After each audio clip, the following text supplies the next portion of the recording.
છોટાઉદેપુરમાં protection wall બનાવવા આંદોલન। છોટાઉદેપુર જિલ્લાના સંખેડા ખાતે આવેલ અર્જુનનાથ મહાદેવ મંદિરના પાછળના ભાગે નદીના પૂરના પાણીથી ધોવાણ થતા પ્રોટેક્શન વોલ બનાવવા માટે લોકોએ આંદોલનનો માર્ગ અપનાવ્યો છે। સંખેડા પોલીસ સ્ટેશન ચોકડી પાસે શિવભક્તોએ રામધૂન બોલાવી। Story report by Imran Sindhi, Chhota Udepur.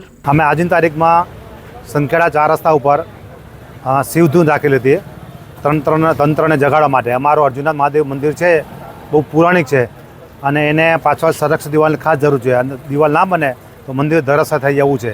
એના માટે અમે આ શિવધૂન રાખી હતી। આવતીકાલે રણનીતિમાં અમે સંખેડા ગ્રામ બંધ રાખવાનું છે। બિલકુલ બધા ગામજનોને મંદિર બચાવો ઉત્સાહ છે। બધા સહયોગ ભેગા થઈને મંદિર ગામ બંધ રાખવાના છે। મંદિર દેવા માટે અમે આવેદનપત્ર આપેલું ગઈકાલમાં મામલતદાર સાહેબશ્રીને અને કલેક્ટર સાહેબ છોટાઉદેપુર। નેતાઓને હવે જે નામ આવતું હશે એ કરશે કરતું એમ।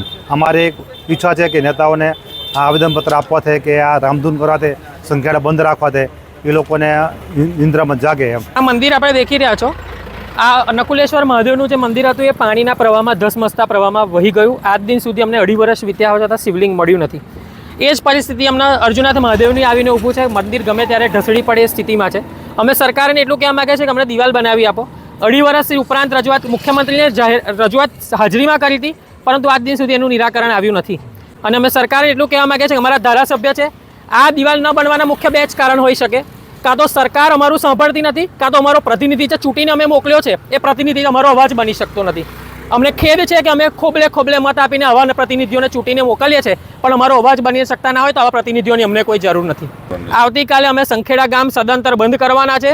સાથે સાથે હાંડોદ ગ્રામ પંચાયત પણ બંધ છે અને અમારી જે લાગણી અને આસ્થાને જે ઠેસ પહોંચી છે એનો જડબાતોડ જવાબ અમે સરકારને આપવાના છીએ।